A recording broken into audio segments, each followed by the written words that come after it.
Wow, so you're telling me I can just chill inside where it's warm, and the squad can go out, and we still get footage, and we can still be live, and we can still be creating. Wow. Bro, this is crazy. Oh no. This is like, oh my god, I got one of those pictures too.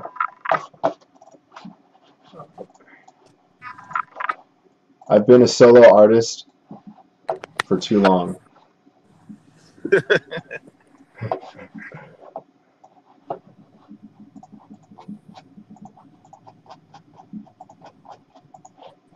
So I invited Graylin like a few minutes ago. Okay.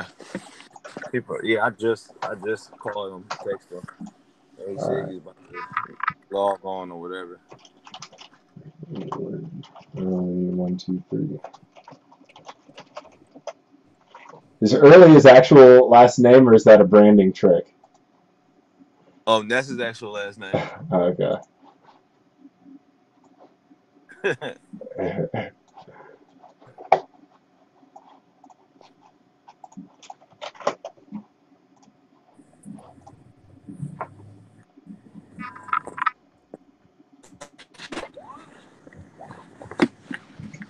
Oh man, what you been doing all day?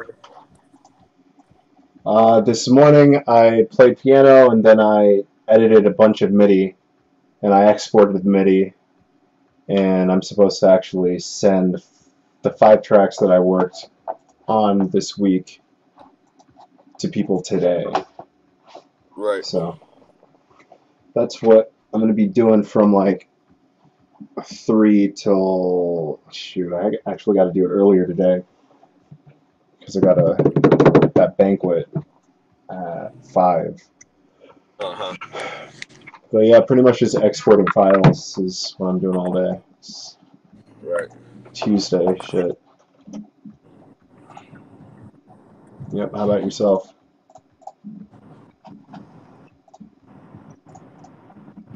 Probably 2012.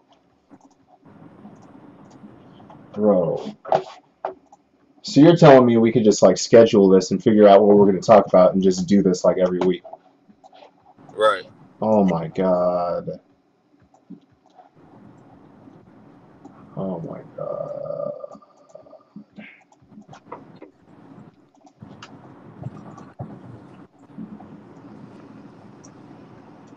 Wow.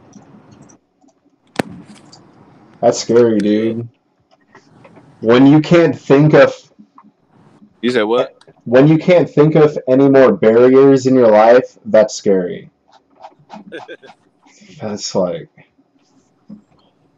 then you are the only thing holding you back at that point. Man, I know it's crazy. Oh my god.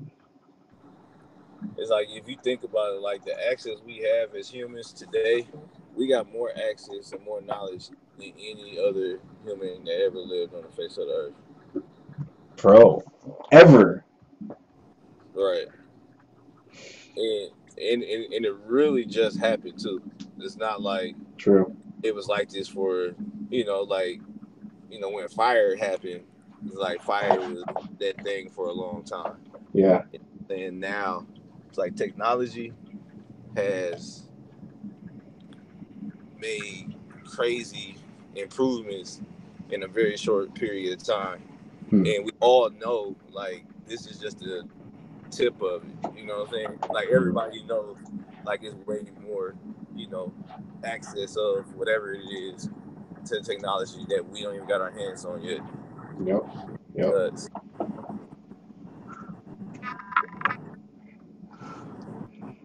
The crazy thing is all these screens that we're looking at is just a bunch of lights.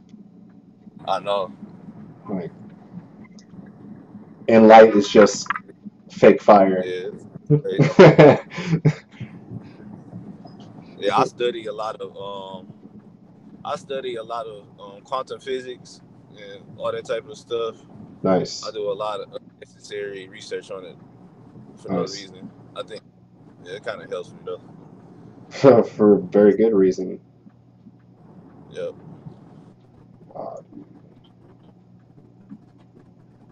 I'm just gonna copy and Like, paste. Sent. You really think we could float around though back in the day? you said what? You really think we could float around back in the day? Man, possibly. Possibly. I mean, I don't put it. Man, I have no like. For me, it's like nothing is impossible at all. Like it's it's like it's just. I think one is crazy because back in the day, like now you look at society, and like we limit ourselves to so much. You think, but we got more knowledge, so it's kind of it's crazy because if you take like a human from years ago and give him about, let's just say, years, it might be a so big of adjustment. It might take him some time to adjust. But if you fast forward somebody from the past to the future, even 100 years ago, and once they learn our society, they probably look at us and like shake their head, like, man, y'all don't even know what y'all got. Oh You know what I'm saying? wow. So Wow. it's crazy, you know. Wow. I mean, I had to make it some type of way. Yeah, because they're so used to working with what the tools that they had. Like, oh my god. Bro, okay, so that is the perfect segue for how I feel about me coming back to Fort Wayne. Right. Oh god. That's I crazy. feel like what's his name? I want to say Poseidon, but that's not it. Hey, I can hear you. I'm on the other line with Brad.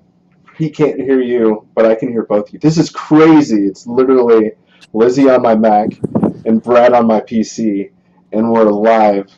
Like, all I need is Graylin over there, and we're straight.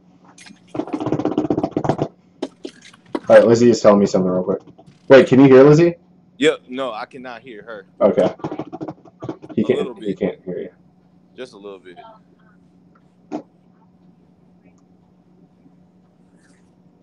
Graylin and Darren.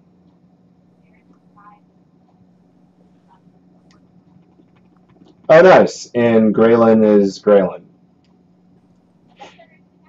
Is Graylin not already coming?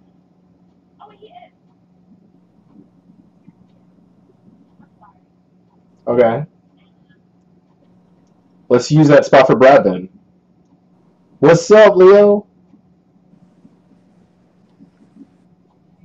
Why wouldn't we just use that spot for Brad then? Hey, Brad, can you come tonight? It's at 5:30. I think it's at the Memorial Coliseum. That's where it usually is now because it's so big. Oh yeah. I got it. You talking about to the banquet? Yeah, I got it invited by somebody. It was either Helga or something. I don't know. So yeah, I'll come. Hey, all right, Brad's coming. So all four of us will be there, plus the oil guy and the oil guy. Well, actually, let me text my dad and let him know that I have +3. +3 plus Graylin. So should I just say +4, including Graylin? That's what I figured, right? That dog is so big.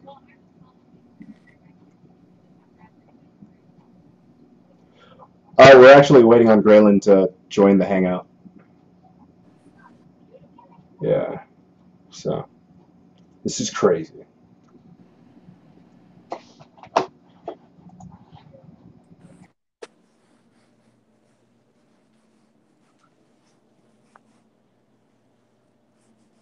Oh yeah. So I got a text from my mom, and she said, "Just thinking, did Lizzie get her dress yet? If not, there are several dresses in the gown bag towards the back in the storage room. Don't make a mess. Don't think there are any blues." Well, I don't know, whatever. I don't know, man. That's up to your speculation. You got to wear blue then, because I don't want you wearing just any old dress. What you think this is? Uh,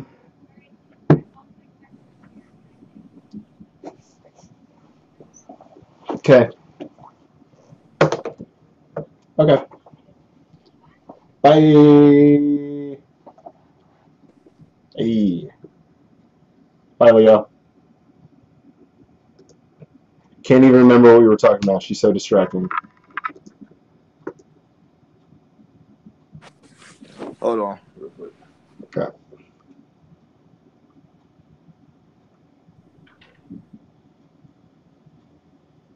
Let her know.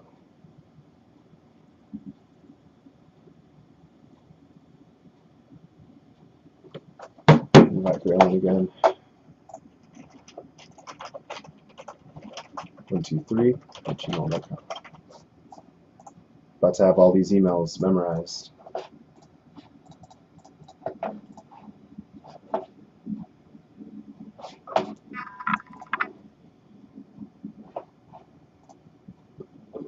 Rain meter error. Ableton crash. Man, I want a new computer every year. That is my new wish to Mickey Mouse.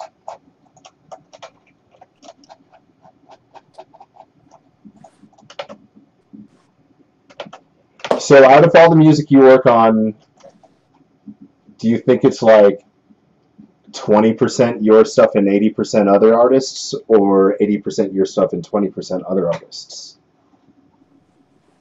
You was asking me? Yeah. I would say probably more so. It depends. It depends what style I'm making on, but just the overall, I would say probably 50. It just I always look at it 50-50, just from the pinpoint of like when I'm using a instrument or a drum, like that drum is actually like sampled by somebody else. You know Sure. what I'm saying?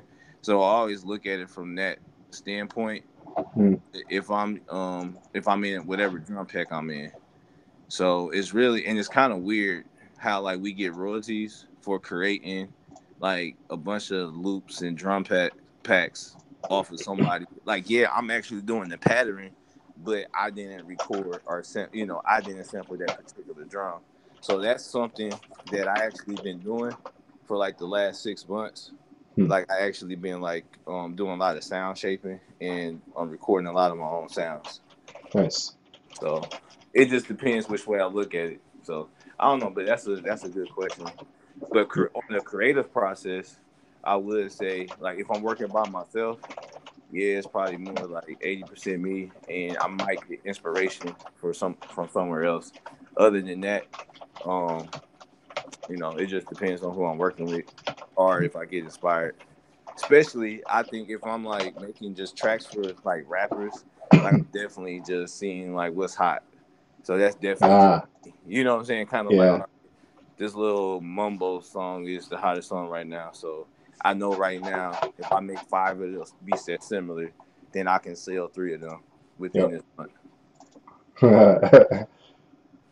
Just by all the rappers you know? Yep. Yep. So what's the next level? Well, really just working with the top artists or working with labels, because what I caught myself doing was just working hard.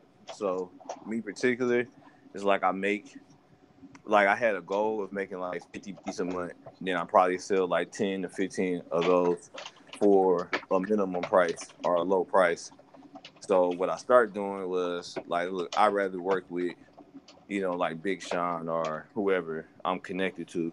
I'd rather just work with them and rather get a placement you know, that's what I've really been working on now, or working with the other, like all the producers I know. Like I know like 10 producers that work with labels or whatever, Grammys, and they work with a lot of rappers. So I'm Nice. really taking that approach because I'd rather just make 5 beats, you know, instead of making 50 beats than selling them for 500, 300, $400. Yeah, And those artists barely get 1,000 spins. It's just not. exactly. If you look at it, it's not even worth it. Nope. Not even worth it. And that's why we got like we got another producer, T-Weezy. Hmm. With him, with Ty Will, I kind of gave him a lot of my underground artists. So for him graduating college and getting on his feet and working at a studio here in Fort Wayne, like for him, he's making a killing. And you know, it's good for somebody like him, but he's also connected with those top level producers too. So, Hmm. yep. Because of his work at that studio. Uh, oh no, because some of the producers they ain't came down here, and I just connect them with him. You know, so like all the producers, like we would like M16, he sold over 10 million records. I produced three. I got producer tracks with 3 tracks with him, but the school I went to in Alabama, where my kids from, that's where I met him at. Bolo, the same thing with him. We went to school together, so I did a couple of tracks with him. The same relationship. So how when I first started producing, this is how I started. I started in that realm, and I would just either interning for them in Atlanta, or like I make a beat with them, and I sell that beat to somebody on the street, like for $1,000, and we split. So that's how like I was to be honest, I was hustling like that for years, for at least Nice. like 3 years. Okay. Yeah, especially when like they songs was out, you know, like whatever songs they had on the radio. At that point, I was like they street producer. Hmm. So, oh man, you like Lil Wayne? Check this song out. I know the producer that made that because people never knew who they was. But then it's like, Ah. oh, you want to be in the studio with him? Oh, cool. So I so it was like, 'cause, man, you know how hard it is to get one of those major placements. Even them. See, when I learned how hard it was to make a placement, because like, yeah, they made a song like Bolo probably got the Watch It Whip song is probably the most songs sold since that song came out, right? Hmm. But and before that, he worked with Jamie Foxx and a few other people. But every since he made at least 3 hits that went over 5 million plays, right? Hmm. But every single one, it probably took him maybe a year or two just to get that major placement. So I'm looking at the like, man, if Hmm. they got these hits and it take them this long, instead of me keep trying to like that's my only goal. I'm like, no, this ain't what this ain't gonna work. Yeah. Then right before the first time I met you, that's when I start producing because I was producing for everybody. So Huh. anything they I can get my hands on, producing over here, producing over here. Then right before I met you, because I already was producing pop music. Huh. So EDM started circulating. DJs started hitting me up, especially when trap picked up because they knew I was like a trap producer. Hmm. I'm producing, then I DJ my way through college. So, and that's when I figured it's like, oh, okay, I want to stay in this lane. And Yeah. that's how I really like got, obsessed with kind of like EDM. Because, Ah. all right, I'm a pop producer and I'm a hip hop producer. So Hmm. I just put both of them together. It's like, oh, this is what's happening now. It makes sense. Yep. Yep. True. Pop producer plus hip hop producer kind of equals EDM producer Yeah, when you think about it. yeah. Wow. So, in terms of placements, is it the M16 Bolo stuff is like the most that you've done, or? Um, I would say on the corporate side, uh, I got a production deal with I got a production deal with 2 companies out in Europe. One of them is called not AKAI, but man, what's the name of the company? Oh man, I can't active. with Okay. Active Music. Okay. So I got a situation with them, and the other one is with Warner Brothers, and Mhm. that fall under kind of like it was E1, then it turned into Warner Brothers. So I've been doing stuff for like kind of them for placements here and there. So that's probably like when I say success wise or actual money, that's what I made the most money off of here lately. Mhm. So that's pretty good, and I like it because all it is just me making very simple stuff and just sending it, and they using it. I don't even know. I just know they got 10 tracks from me. I don't even know what they're gonna use it for. So, and Wow. the great thing about that, I can actually I cannot sell those tracks to another licensing company, but if I want to come out with the songs, I can actually put the songs out. Hmm. So that's what I like about that. So say for instance, if I do run into a situation where an artist hear this track because it's like a pop track, I can still use that track underneath an artist name, but I can't use it with another company when it's come to them. Like if Coca-Cola wanted to use it, like in the like I can't let another company use it for a commercial. But if an artist want to release a song on an album, I can. Nice. Yep. Cool. So, so I think that's kind of then. I work with Fat Man Scoop and a few other DJs, Mhm. stuff like that. So other than that, man, really just getting started. To be Yeah. honest, like far as in the EDM now, just really, really getting started. Yeah. Yeah. EDM goes deep, dude. It's crazy. And EDC Orlando just happened, and a couple buddy of mine's, uh, they have been running buses to all of this stuff in Florida for like at least 10 years now. Right. And now they have the capacity to run their own after parties and pretty much their own mini festival just because they've been running buses to and from Tampa to Orlando, Tampa to Atlanta, uh, Tampa to New York. And it just explodes once you're in it. Right. So that's why I fell back. And when I saw how Steve was running his company in LA, and I saw his computer just like running DOS on it, and he had his own servers and all that. I was like, okay, so I am doing what I'm supposed to be doing. I just have to do it more hardcore and just like not try to do it, if you know what I mean. Right. So pretty much just lay the groundwork, and then it just magically happens, literally, because you Right. laid the groundwork. So that's pretty much what I've been doing, and it's working out decent so far. The big thing was getting my house paid for, and I bought that the year I moved to LA. Okay. So it was pretty much about me having a place to fall back on, Mm-hmm.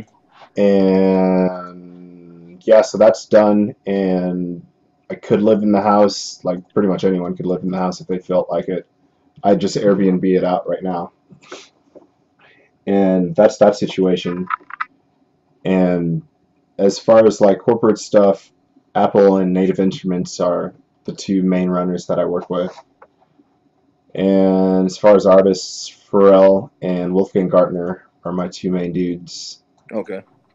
And DJ Snake and Don Diablo when it comes to EDM.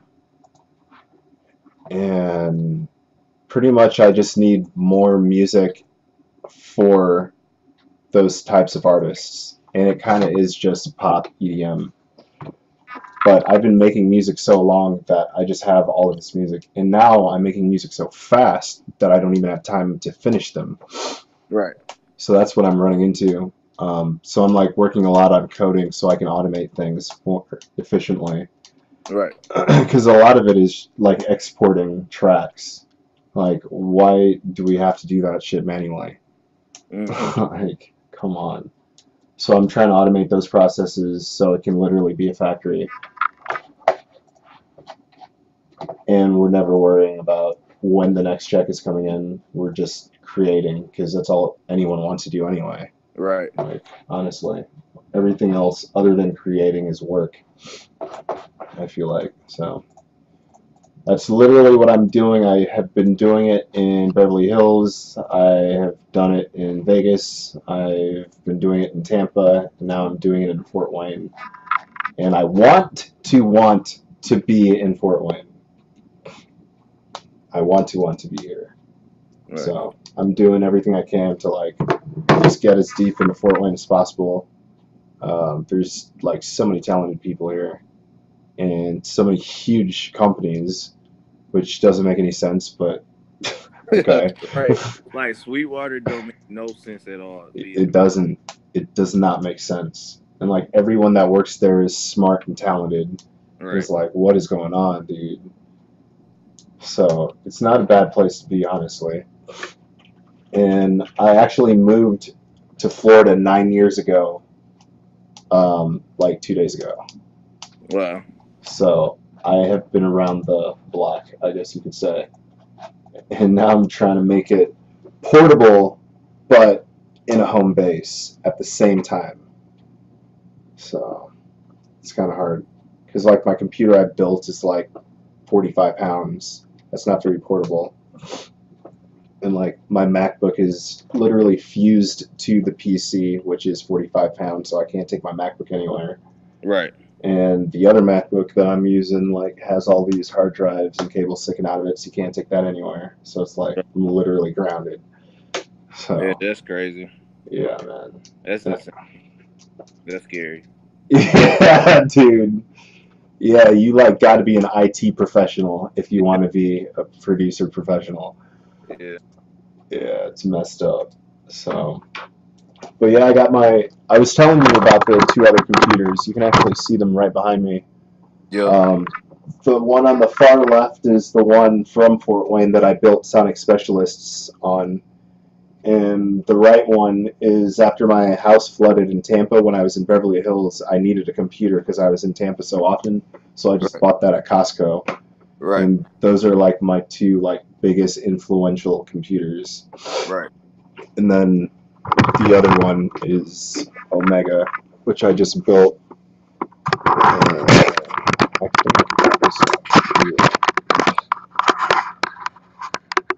And I don't have much cable length, but it's pretty much a gaming PC. Right. With 8 terabytes, and it has two what's this called? Hard drives that don't spin. Solid state drives. So there's two, I think 250 gig solid state drives in it. I guess I'll just keep showing you. So there's two solid state hard drives in it. So the boot up is like 0. The CPU is water cooled. So there's a radiator that goes from here to here with 2 fans on the radiator, and there's water going through the radiator into the CPU and back, so that's water cooled. And the video card, which was $1,000, is also water cooled to the radiator on the back of the case. And the lights are RGB, but I just keep it white. But you can, so if you're dying in a game, you can have your lights automatically turn red, and they'll be like white or green if you're winning and shit like that. So I'm trying to figure out how to make this portable because that is what I produce on. And this is kind of like the setup I created when Lizzie just exploded into my life. And so like none of this was here a month ago, and I pretty much just had to build an entire thing for her. So that's the piano she jams out on, and there's a MacBook back there with another screen and a camera, even though she doesn't like cameras, which is weird, but whatever. Everyone's weird in their own way. And yeah, this is the room you would have been in if I would have sent you the freaking address, like I said I was going to. Yeah, yeah. I can see it's being there for days. Yeah, dude, that's what I'm talking. Yeah, this is my desk, and I try to keep it as simple as possible. This is the PC keyboard, and this is the Mac keyboard.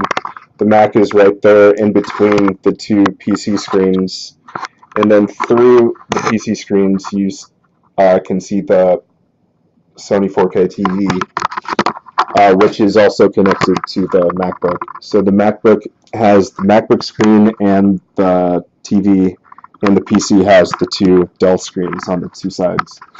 Right. And it's pretty much like a poor man's studio setup, I guess. Cool. Yeah. But, like, I try to make as much stuff here, but I don't really edit it. So that's kind of what I need help doing, editing all of it. Because it freaked Lizzie out when she got here, because she was like, I wasn't letting her stop the recording, and she was like, why? And then I explained it, and it took like a week to explain it to her. Right. But pretty much if you're recording all the time, all you have to do is remember what time you recorded it, and then just go back to that time instead of remembering what project you were in. Right. And it just clears up so much bull crap. So, but the problem is you kind of have, it's like a sorting facility. So you get all of the like raw material, and the raw material is all of the MIDI data. And then you have to sort through the MIDI data, and that's like a whole different person, a different department of the company, pretty much. Right. And that's how I'm trying to run this. So, yeah, it doesn't work for everyone, but that's just how this cell of the Lighthouse, Deceptaconz, Lizzie Tremaine, Fort Wayne Rescue Mission, Sweetwater City. Right. Setup is working. Yeah, and I noticed. I think one of like I will say I've been fortunate to have access some type of weird way to a lot, and what I found myself doing is, so when I got invested in Digitracks, that was kind of like the lighthouse for all the talented artists to come. Mm-hmm. And what it was is the thought process was backwards. It was more so about talent, and the biggest problem everybody had was trying to figure out the finances. So it was like you got a room full of talented people, and you got somebody like me that I'm trying to provide for myself and my kids and everybody in my family. And it's like, like I said for the last 2 years, I gave myself a lot to everybody. So it's like where you've been independent by yourself, like I was like the main source for everybody. Wow. And from the artists in. So now since June, that's when I decided, like, all right, I'm about to just do this by myself. So and now everyone's freaking out, aren't they? And what brought me back to everybody was Lighthouse. Wow. So it's kind of like, because so Mimi is like, all right, because I was like, look, ain't nobody doing nothing. Then she's like, well, we don't got nothing right now, but this is what we can pay. So I was like, okay, and I seen the potential of, okay, it's a good, if we can start this and we at the beginning, then we can basically set our own salaries. So that's why on that end, I told her, it's like, look, Mimi, we already we already been helping people. We already helped the community. We did the music program years for free. Mm-hmm. You know what I'm saying? Like we input in our time to help as many as people, we can. And now, we need to figure out how we gonna, I think, and when your dad was mentoring Graylin, and it was a couple of days, Graylin couldn't make it, and I got to go with him in a couple of those meetings. I always tell Graylin, it's like, man, I'm so glad you missed that day, and I had to go in your place, because just that day, for the first time in my life, I seen like, your dad, he was, Chuck and all of them was in the room, and he was like, yes, guys, it's about like 30 of them. He's like, yeah, we need to get this money for this building. Then he went off, was talking about God and talking about how this is going to affect the community and the plan for the next 10, 20 years. But, and he ended it, and he was like, and we need y'all to write a check today, because we need to do this now. We're not waiting on y'all. And I seen how he was so humble, but he was so assertive. You know what I'm saying? And like in that chain, I was like, man, I went back to Graveland. I was like, look, man, for this next generation, bro, man, you got to be. I was like, man, he just got like $20 in recording sessions. It was like they didn't want to be there, and he was. As soon as he said that, everybody pulled out their checkbooks. Wow. And then the funny things about it, he sit right next to me, and he kind of nudged my legs like, yeah, that's how you do it. He glad I was there, so I could tell Grace. It was like, look, if this better tell your boy, this is what he gonna have to get to. Wow. So That's like, and and that's what I learned is like, man, ain't nothing wrong with knowing what you want, long as you're honest. You know what I'm saying? exactly, yeah. Wow, man. Yeah, I always hear stories about my dad, and I never see it like myself. So I do like hearing stories about him. It's always like infamous stories. I'm like, what? That didn't happen.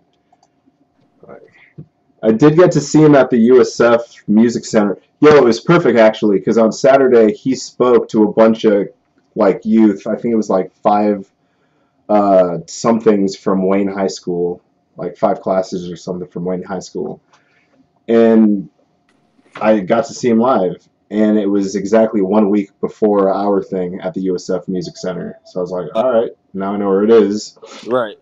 Took us like 15 minutes to find out where it was. We went to the wrong building.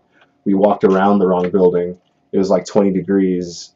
And so now we don't have to do that on Saturday. Right.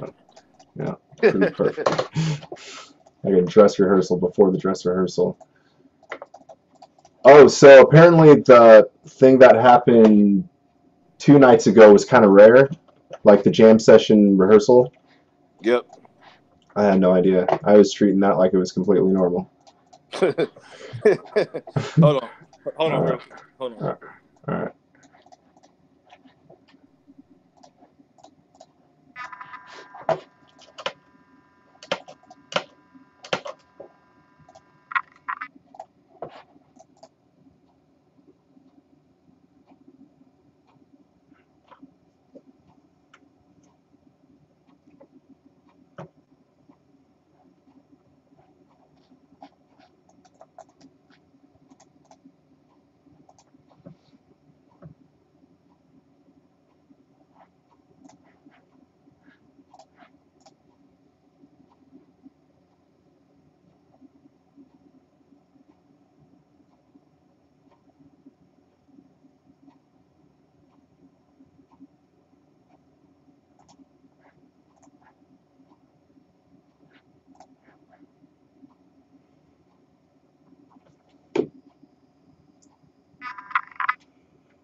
Line in, spitter.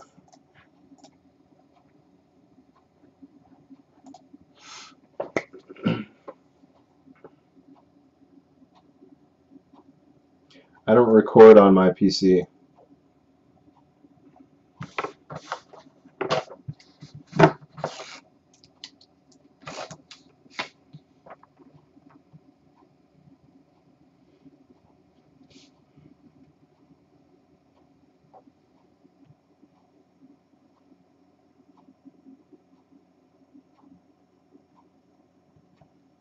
I record on my Mac.